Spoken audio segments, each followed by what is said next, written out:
I'm super excited that Priya is joining us today. I've had the opportunity to be in a panel discussion with her when I met her several years ago now, and I found her to be incredibly insightful and really someone who has a systems approach. And so I'm super excited that she's here from DC to join us today, the other Washington. And hopefully Lily's here, excellent. I also have the wonderful honor of introducing Lily Kim, who is the Housing Strategy and Impact Manager with Amazon. And through their housing, and who used to work at the Commission, by the way. Through their Housing Equity Fund, Amazon helps provide below-market loans and grants to preserve and create affordable homes for individuals and families at moderate to low incomes. In addition to investing in the communities, they have supported Mary's Place in building the largest family shelter in Washington State, which is located right inside the Amazon building in Seattle. Welcome, Lily.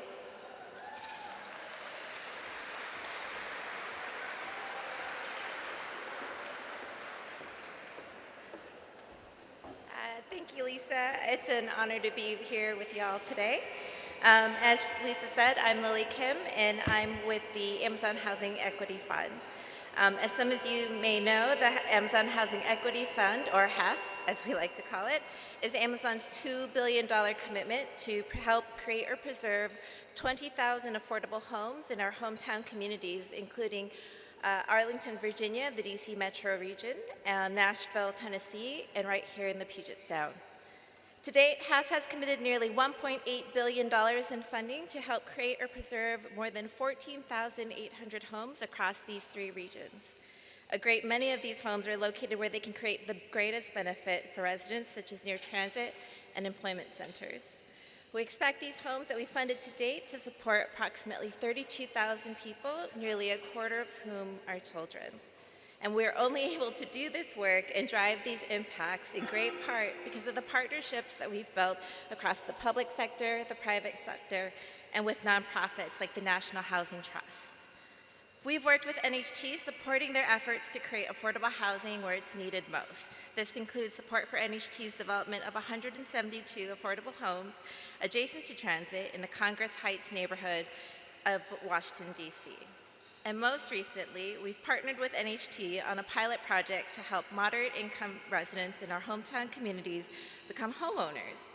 NHT is leading the work and building partnerships with local organizations like Community Land Trust and Habitat for Humanity that will enable residents to purchase affordable homes and build generational wealth. We're eager to learn from this pilot, and we're really grateful to have the opportunity to collaborate with the National Housing Trust. And it's now my pleasure to introduce our luncheon keynote speaker, the CEO of National Housing Trust, Priya Jayachandran. For national perspective on affordable housing today, we can look no further than Priya Jayachandran. As the leader of National Housing Trust, a Washington, D.C.-based nonprofit, Priya focuses on affordable housing preservation, and today she will address the economic issues surrounding affordable housing. Before her role with the National Housing Trust, Priya served as the Vice President of Affordable Housing Development for the Volunteers of America. And in this role, she managed the strategic direction and development of affordable rental housing and led the development, acquisition, and recapitalization of housing and other real estate projects nationwide. Prior to that, Priya worked for the U.S. Department of Housing and Urban Development's Office of Multi-Housing Programs as the Senior Policy Advisor to help Federal Housing Administration's work with the Low-Income Housing Tax Credit. She was also the acting director of the Program Administration Office. And in December of 2015, she stepped into the role of the Deputy Assistant Secretary for Multi-Housing Family Programs. Please join me in welcoming Priya Jayachandran to the stage.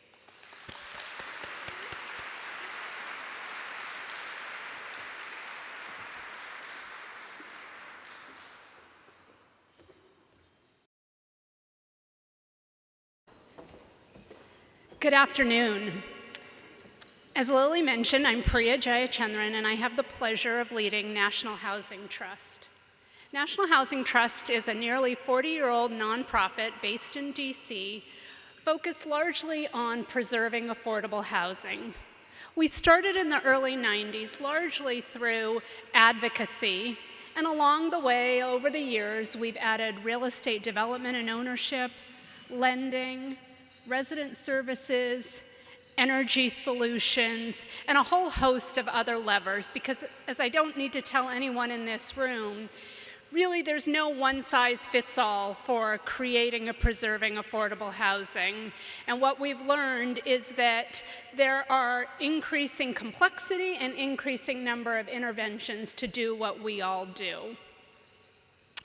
Let me start by saying thank you to Lily and to the Amazon Housing Equity Fund, to Stephen and Lisa at the Washington State Housing Finance Commission, to Cheryl Engstrom, who helped coordinate my participation, and to all of you for having me here. I did have an agenda slide, but I goofed on how I named the file, so I'm going to fly solo here. And what I want to spend our time together today is talking at two levels. Coming from the other Washington, right now I'll call it the dysfunctional Washington, and you all are from the functional Washington. So being from dysfunctional Washington, I'll start a little bit with the state of play and talk about really the two big components of federal housing policy in dollars, the federal budget and the Affordable Housing Tax Credit Improvement Act. Then I'll pivot to what I think of as more aspirational and thinking about our housing system, where we are today, and then come back to where NHT started, our roots in housing preservation. So in case any of you, their phone died or you were asleep for the last 24 hours, our federal government has collapsed. We have no legislative body or leadership right now in one of the two houses of government, and it's a little bit of chaos. I think all of the rule books, all of the playbooks are thrown out. I think I read that the last time this happened was in 1910, and at 1910 that effort wasn't successful. So I think we're all making it up right now. The good news is that the government did avert a shutdown and kick the can down the road till November 17th, so we have a little bit of time.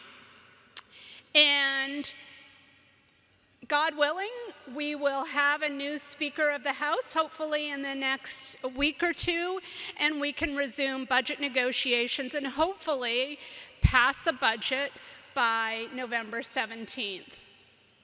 I often say about nonprofit boards that there's really only a couple of things they really need to do. Effectively, hire and fire a CEO, pass a budget, and approve an audit. For the federal government, it's even less. All they really have to do is pass a budget. How hard can it be? That said, the federal budget that we're looking at isn't great. Not surprisingly, the House and Senate have different versions. You might remember in June there was a debt ceiling agreement that included federal spending caps. The House has chosen not to go up to those caps, and it is proposing a budget that on the housing side that is well below those caps. What that means for programs that we all know and love is a 28% decrease for HUD funding levels over FY23 levels of funding, a 2/3 cut to the home program budget, elimination of the Choice Neighborhoods program, and no new funding for Section 202. On the Senate side, not surprisingly, it's a little rosier. And they have proposed, I believe it's a 9% increase on the Senate side. Once the House has new leadership, then it will be up to the House and Senate leadership teams to reconcile those two divergent views of housing funding and hopefully come to an agreement by November 17. I don't think any of us are expecting vastly increased resources. I think keeping the lights on would be good news. It's a little bit more optimistic picture for the Affordable Housing Tax Credit Improvement Act. For those of you, I don't need to tell this room about the need for affordable housing and that we are really limited by our federal resources. The highest and best chance we have right now legislatively is the Affordable Housing Tax Credit Improvement Act, and I'm hoping and assuming that many of you are engaged in the Action Campaign, which is the campaign really advocating for the Affordable Housing Tax Credit Improvement Act, also called AHCIA.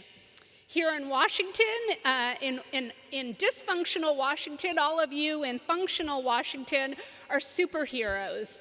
Why? Because the lead sponsor and architect of the Affordable Housing Tax Credit Improvement Act is Senator Maria Cantwell, and one of the champions on the House side is Representative Susan DelBene.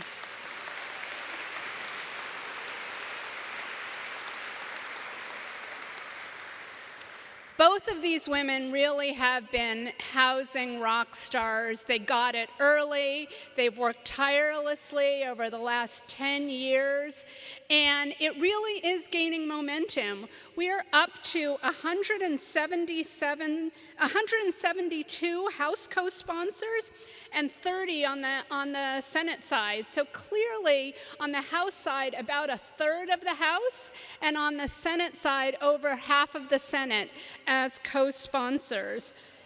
More impressive is that the sponsorship is evenly divided between Republicans and Democrats, which is really unheard of on any other legislation in Congress, housing or otherwise. So a lot of support. The other good news is, believe it or not, there is a pathway for passage this year. If they can figure out funding on how to fund the government and get a budget, there's a chance for some year-end tax provisions. And given the vast number of co-sponsors and support for the AHCIA, LIHTC is definitely still in the mix. The most likely provision, let me take a step back. Most of you know that the dominant provisions of the Affordable Housing Tax Credit Improvement Act are really, in my mind, three. I don't want to demean, there are lots of other provisions, and I encourage you to look at all of them. But the ones that many people focus on are the expansion of the credit, which comes in two forms. One, restoring the 12.5% annual increase to the tax credit that expired in 2021. And then a new 50% increase in the tax credit. Then separately, a provision that would modify the 50% test for 4% tax credits and private activity bonds to a 25% test. Those are the provisions that most people have focused on. And if there is that year-end tax bill, the most likely scenario would be that 12.5% increase, because that is really an extender and could be positioned in advocacy as an extender. The next most likely is lowering the 50% test to 25%. The chances of the 50% increase in 9% credits is honestly a little less likely, but hopefully has some runway over the next few years. So that's a little bit of the state of play on the federal level in Washington. Federal budget, pretty dire. Hopefully Congress will do its job by November 17, pass a budget that keeps HUD funding levels at same levels or above. We did pretty well last year, but you've seen that there is more partisanship this year, and I think it'll be harder to see an increase. On the Affordable Housing Tax Credit Improvement Act, which is our our Hail Mary for expanding the LIHTC program, a little bit more optimistic than on the budget side, given the bipartisan support, and hopefully a chance for that 12.5% restoration of the 12% annual increase that lapsed in 2021. So now let me pivot a little away from what's going on to what I call more aspirational. I just talked about LIHTC and the Affordable Housing Tax Credit Improvement Act. We're big proponents, think that that really is our best legislative path. That said, I will say that I think as housers, all of us in this room, all of the people that do the same thing in our neck of the woods in Washington at the federal level, I think we've put a few too many of our eggs in the LIHTC basket. And I would argue that what we need is a housing system.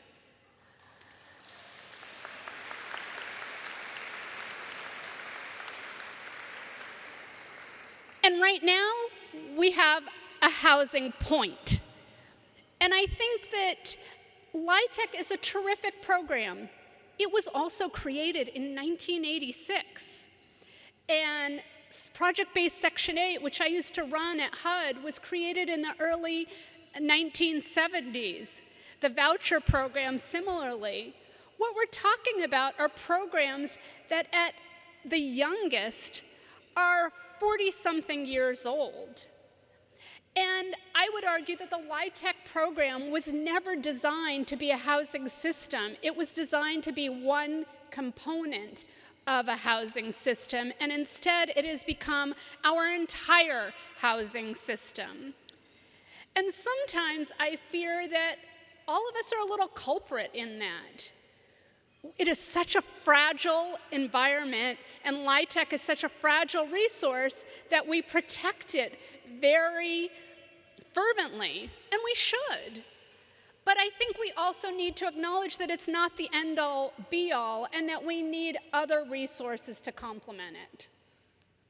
I've noticed in the media, maybe you have too, that there's a lot more attention now on social housing and looking at models in Europe and Australia, others. It feels like every day I'm seeing an article about social housing models.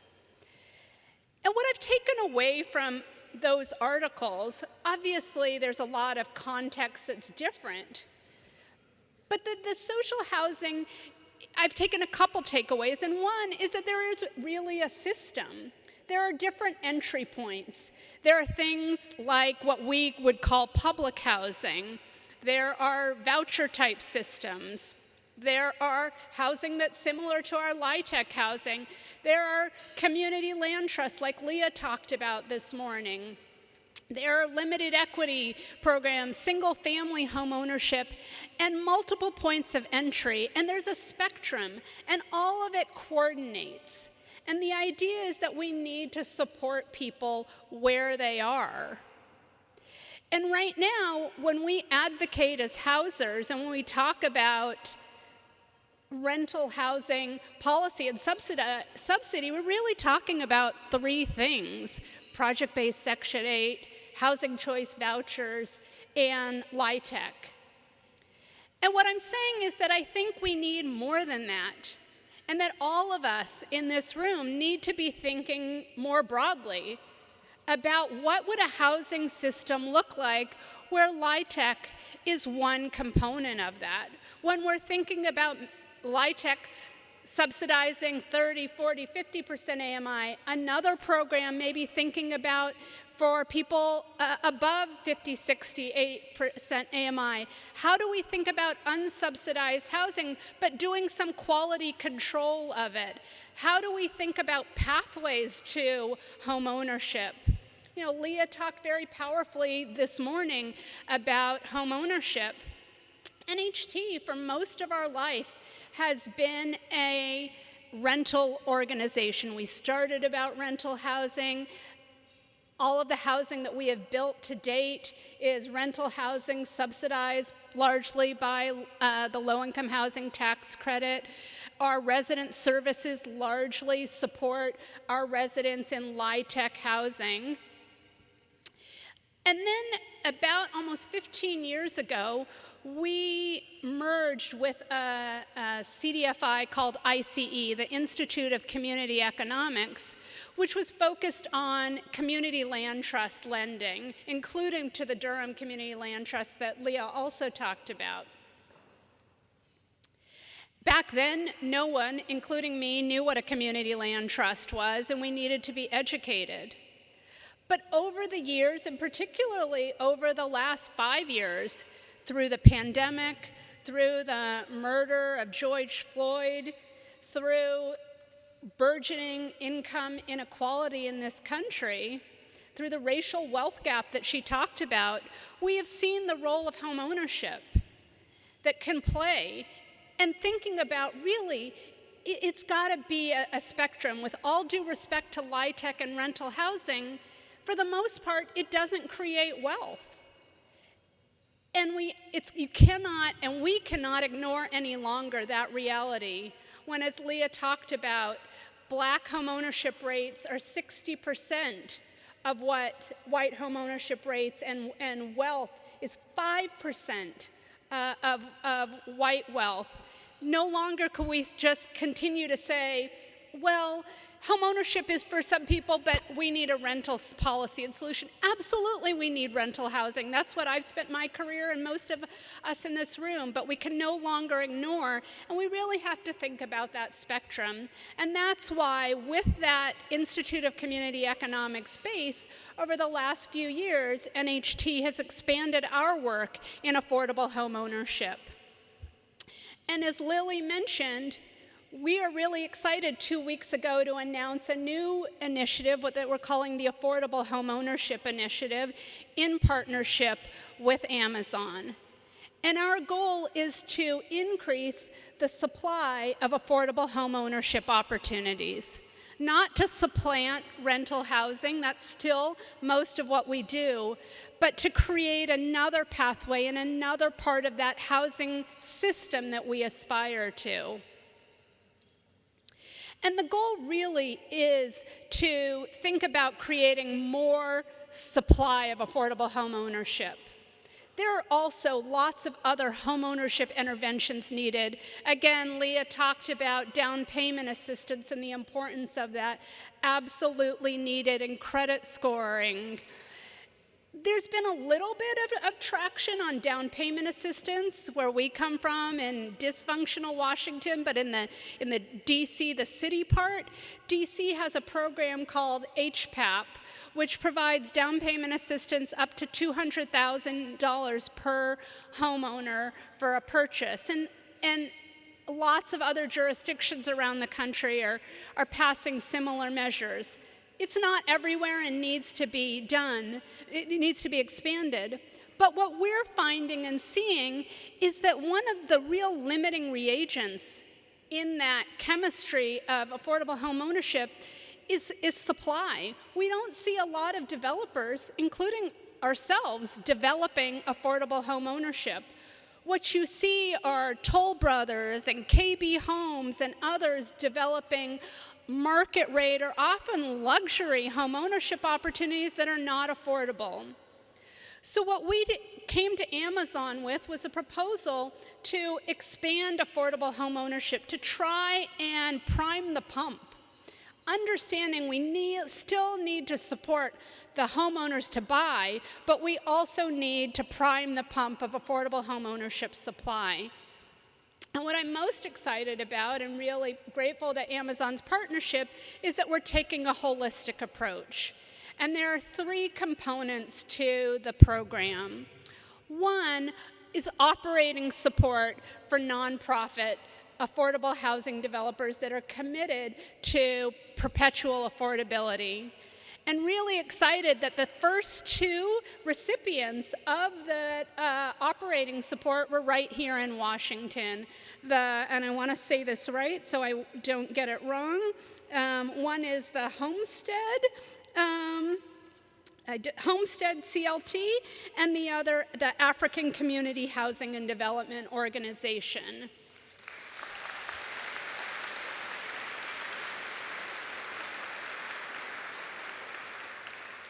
And what that operating support, along with technical assistance from our partners Grounded Solutions Network will do, will allow those organizations to build capacity, to think about whether it's hiring staff, doing a market study, all of those things that when you're small and budget constrained, which every nonprofit leader in this room knows what I'm talking about, when you're small and budget constrained, it's hard to make those big bets and to think about doing, you can see a problem, but you don't know how to get into it or change course because it takes resources. And the idea is that this operating support will allow these two groups and many others to be able to explore developing affordable home ownership with long-term affordability. The second component are low-cost loans to support the pre-development and construction of affordable home ownership opportunities. You know, it's hard, particularly in this interest rate environment, to get a loan, particularly at the early stages, to build an affordable home ownership project. And so these low-cost loans are going to be really critical to get projects off the ground. They may provide the full construction financing for smaller projects, and then for larger projects, they will likely be pre-development financing that will be augmented by a bank construction loan. And again, the first loan that we're making for that affordable home ownership loan is right here in the Puget Sound to the Habitat Seattle King in, I'm going to say this wrong, Kittitas? Say it again? Kittitas, thank you. King and Kittitas County. We are providing them a loan to support the development of 141 units of affordable home ownership with lasting affordability.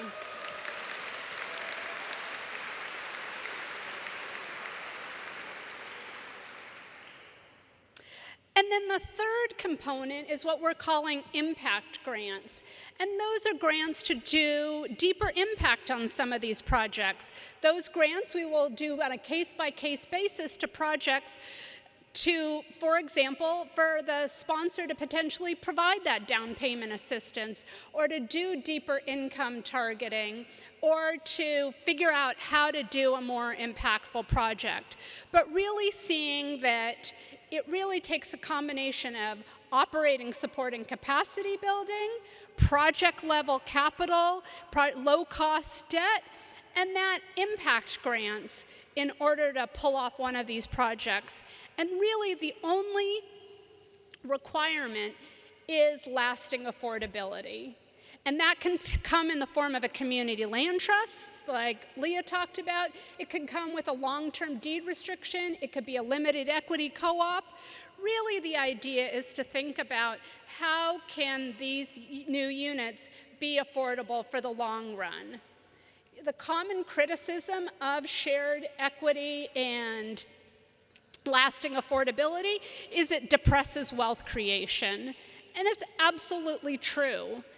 That said, you have to figure out what your goal is. And the goal of this program is to both accomplish lasting affordability, home ownership supply, and wealth creation. And I think what we were compelled by more than anything is that 60% of community land trust purchasers go on within 5 years to become fee simple homeowners. The other 40% are happy with their long-term ground leases staying in that community land trust home purchase, and never in the history of a community land trust has there ever been a foreclosure. And I think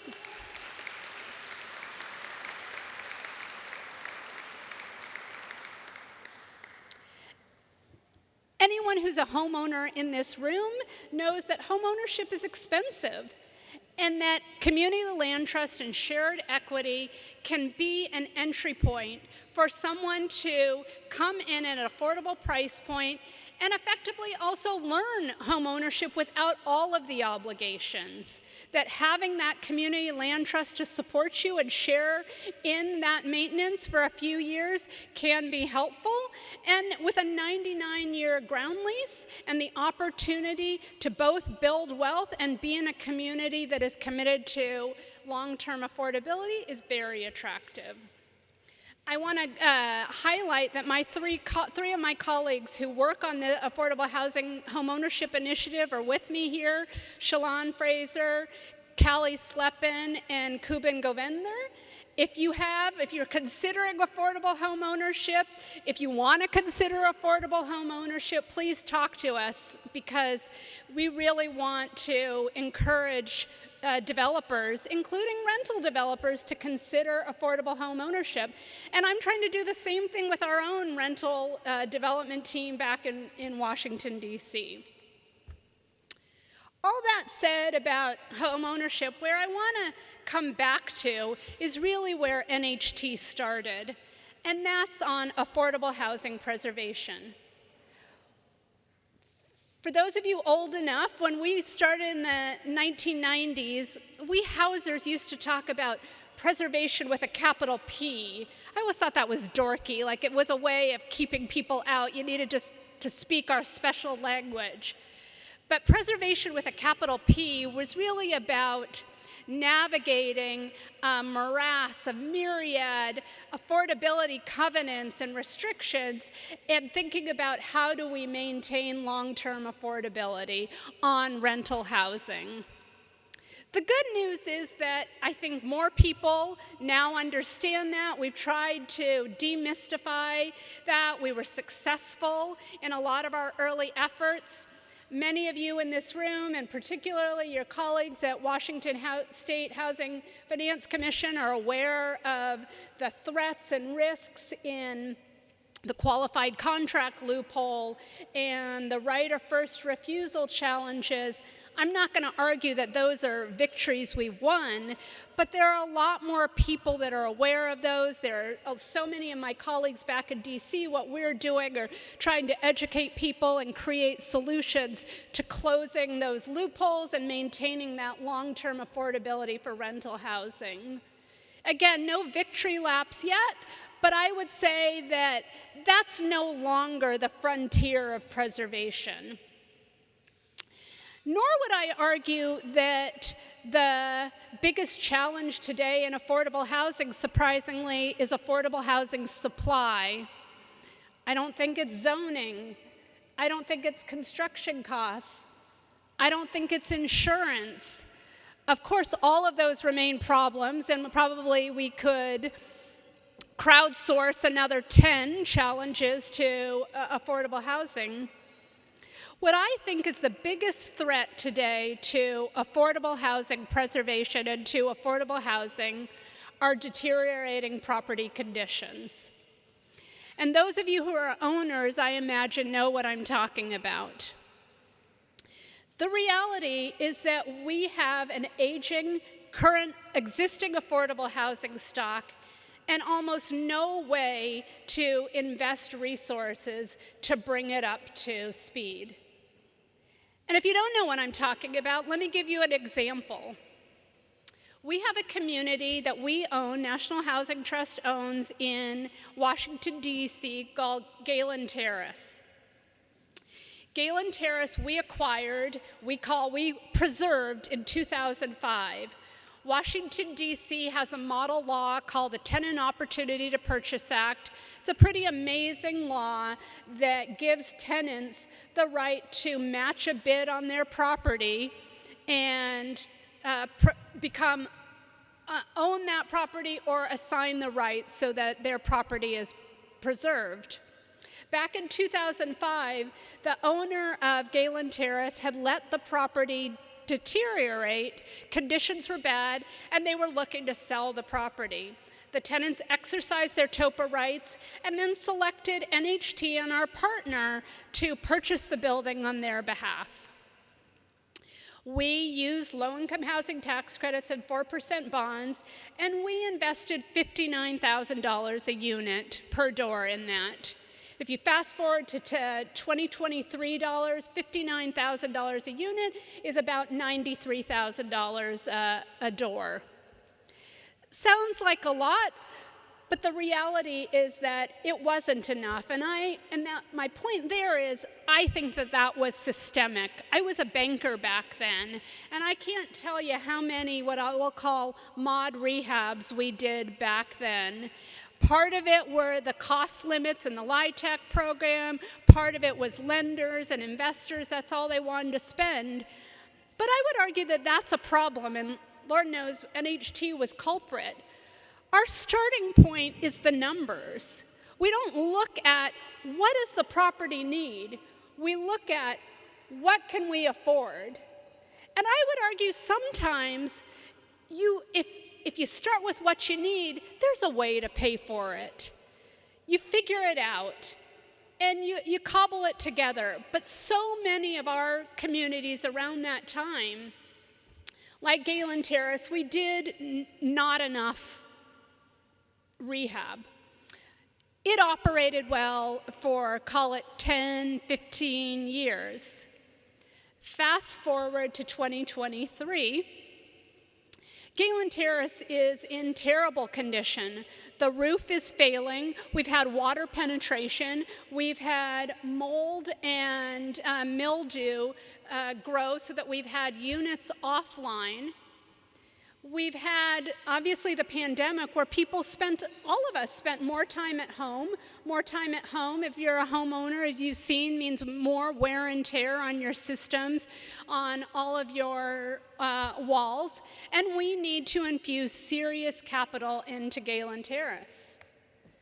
Well, let's juxtapose that against the backdrop. Right now, Galen Terrace has a project-based Section 8 contract on 100% of the units there. Those of you who work in real estate know that Section 8 contracts are golden. There are all of these owners that are bidding aggressively for project-based Section 8. Despite the PBRA contract on 100% of the units, we've got 100% physical occupancy and 60% economic occupancy. We are not covering our costs, and every month we and our partner write a check to cover the deficit.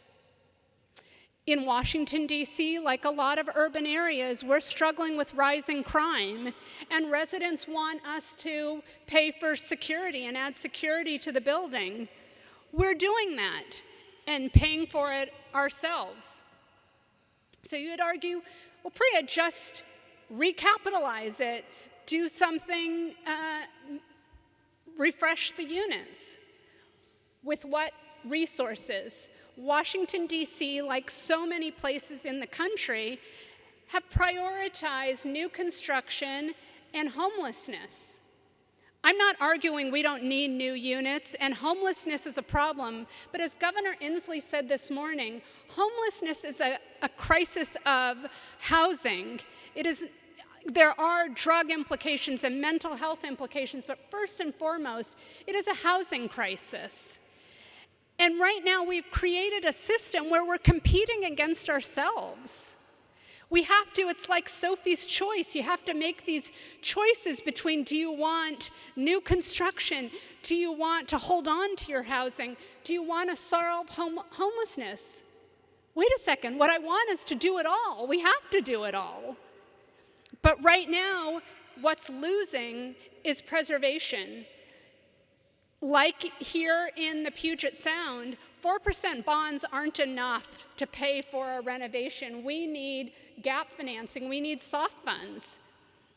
And a project like Galen Terrace doesn't score. There's no way that Galen Terrace will get those soft funds to do the rehab it needs.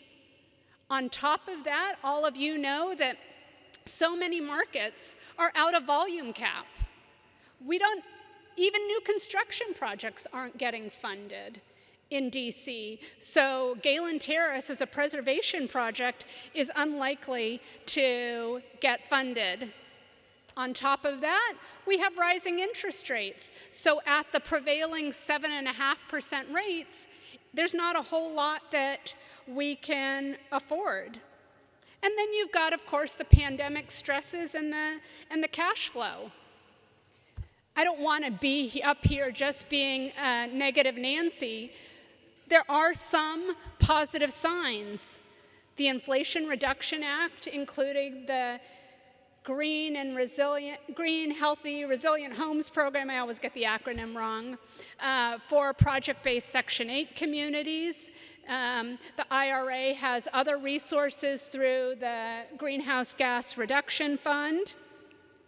As I talked about, there's momentum on the Affordable Housing Tax Credit Improvement Act, including lowering the 50% test. There are corporate partnerships like Amazon, like banks stepping up. There are some positive signs. But still, I would argue we have a burgeoning crisis. Our choices on Galen Terrace are pretty narrow, and honestly, we feel like we're caught between a rock and a hard place. We've thought about listing the property and selling it. Section 8 contracts are very valuable. But we feel sick about that because there's nothing that somebody else can do on the revenue side that we're not doing. The only thing they could do was cut expenses. And we feel terrible for the residents cutting expenses further. I don't think that all those would-be buyers would write the check that we're writing every month as a mission-based nonprofit or pay out of pocket for security. And so we're just stuck. We're advocating to our state finance agency effectively that we have a soft cash flow loan on it to pause the cash flow sweeps to service that debt so that we can improve cash flow for a little bit longer. But I think that we really need to take a step back as housers and think that we've got to do something about our existing affordable housing stock. What does that look like? I think a few things. One is that we have to think creative new solutions. The state of Minnesota earlier this summer passed $1 billion housing package that included $50 million, it's not a lot, for nonprofit housing owners who are struggling. Nonprofit housing owners can apply for effectively general operating support to support their operations. What I fear is that so many of our peers may go out of business because it is incredibly hard to operate properties. Second, I really think we have to rethink our model and what I'm going to call our American bias. We like to fund projects. We like capital projects. We like ribbon cuttings and groundbreakings. And what we don't like are long-term annuity costs. We don't like to fund operations. And that could be on the healthcare side, that's on the Social Security, on education. We like to build schools. We never really want to think about, well, how are you going to fund them? And for those of you who are homeowners, owning property is expensive. Something breaks, something gives every year. Back to that social housing model, the other thing I've taken away from some of those models is that in many countries, the housing is effectively given to the nonprofit sponsor. And then they use the rental income to pay for the operations. What we do is have a low level of subsidy, and then we're expected this very restricted, limited cash flow to pay the debt service, pay the increasingly expensive cost of capital, pay all of these social impact funds that cost 7-8% on a good day, and then run and preserve the property. I think we need to look at some of these social housing models and think, maybe we change the model. Maybe it becomes like some of these European countries where the land is deeded to the nonprofit, or the building is deeded to the nonprofit and you use the operating cash flow to maintain the property. But what we can't do, people talk about public housing, and I'm not here to debate the merits of public housing. But one of the reasons that public housing has often failed in this country is that we never funded the operations of it. We created a bunch of it, and then we hamstrung the agencies and then criticized them when they ran substandard housing. What I think we need is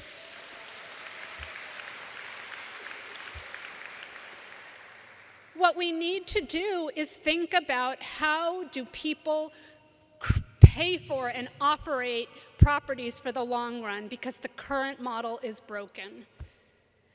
I would argue two more things that could be aspirations and that we should really think about.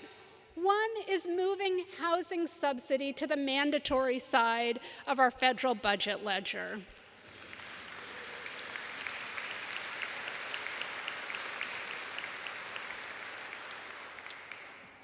As housers, sometimes I fear we're permanently in a defensive crouch. We've gotten so used to every year having to defend and hold on to these really rather paltry levels of funding. You think about it, last time I looked, project-based Section 8 cost the US government $15 billion a year. The voucher program cost the federal government $30 billion a year. Last time I checked, we subsidize farming in this country $30 billion a year. Now, I am not against farmers, and I know that Washington is known for apple farms, but there are a whole lot more people who are housing insecure than there are people who need farming subsidies. And housing